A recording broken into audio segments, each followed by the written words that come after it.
يا أيها الذين آمنوا اجتنبوا كثيرا من الظن إن بعض الظن إثم ولا تجسسوا ولا يغتب بعضكم بعضا أيحب أحدكم أن يأكل لحم أخيه ميتا فكرهتموه واتقوا الله إن الله تواب رحيم صدق الله العظيم.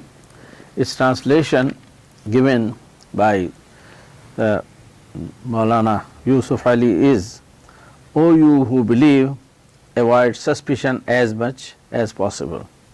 For suspicion in some cases is a sin, and spy not on each other, nor speak ill of each other behind their backs. Would any of you like to eat the flesh of his dead brother? Nay, you would abhor it. But fear Allah, for Allah is oft returning, most merciful. This is again in the sense of teaching the Muslim community in Medina, and through them to us all, and through us to the whole world, certain morals which represent the universal values of Islam and of humankind. And you will find similar things in other books also, but in the final shape and form and the perfect form they come in the Quran. And we are grateful to Allah subhanahu wa ta'ala through His Prophet to give us this guidance. This is an important ayah. First thing it says that we should not have suspicion. Zan, we have in Urdu, we say husn zan and we say bad zan. That husn zan is thinking good of someone in our hearts, and bad zan we say that thinking evil, but both of them are zan. One is good, when you have a good feeling about your brother, about your sister, about the family, about your friends, and the other is when you have certain suspicions in your heart. It says, see, this is how cautiously Allah subhanahu wa ta'ala words, kasiram min az-zan, that sometimes, that not too much. It means that zan is something which comes naturally in our heart. It's not something we can stop it. But too much, it becomes that when we are all the time thinking. And this kind, when you see those people who are nervous, who are in depression, this is also zan, because they keep on thinking of their insecurity, that the whole world is hostile, is enemy. So it is individually very dangerous for us. It destroys us. It's not only could be destructive for the person, it could be destructive for the society, our relationship, but it destroys us because we lose that faith in Allah subhanahu wa ta'ala, that no matter how one is thinking about us, no matter how somebody is planning against us, but Allah is the protector and He is the guardian and everything in His hand. So changing someone's idea and mind could be through the good deed. Hal jazaul ihsani illa al-ihsan.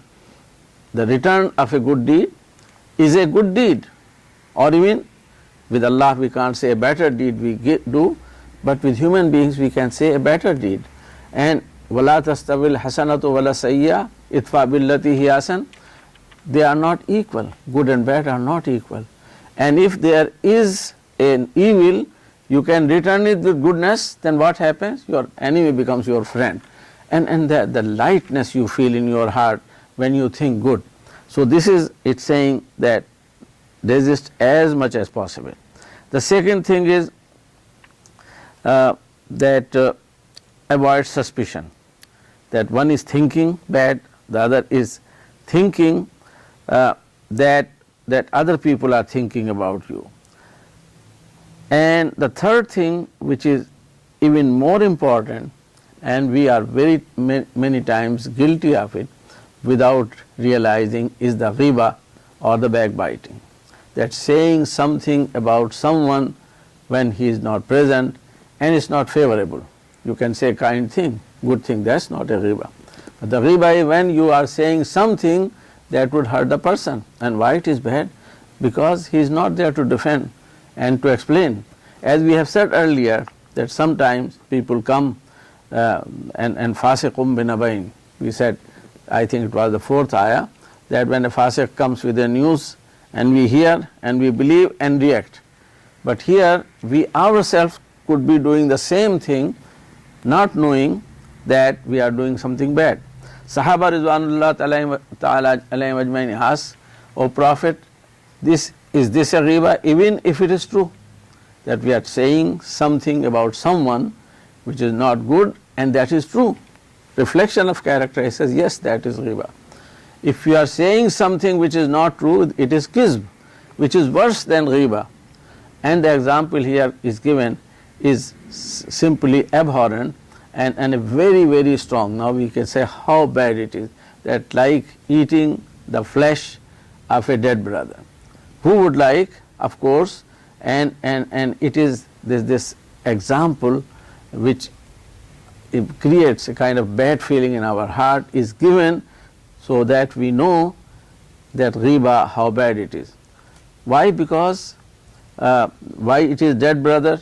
The meat of a brother is bad, wrong. Meat of a human being is wrong, but the meat of a dead, it is doubly wrong, because the person is not there and we are talking and saying that thing.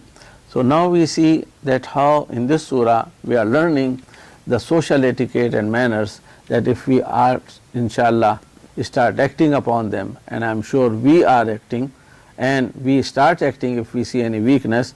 Prophet sallallahu alaihi wasallam said to the Sahaba, and he was the Prophet and he was receiving the wahi, that don't speak evil of another person before me, because I am a human being in case I am influenced. Why he said that?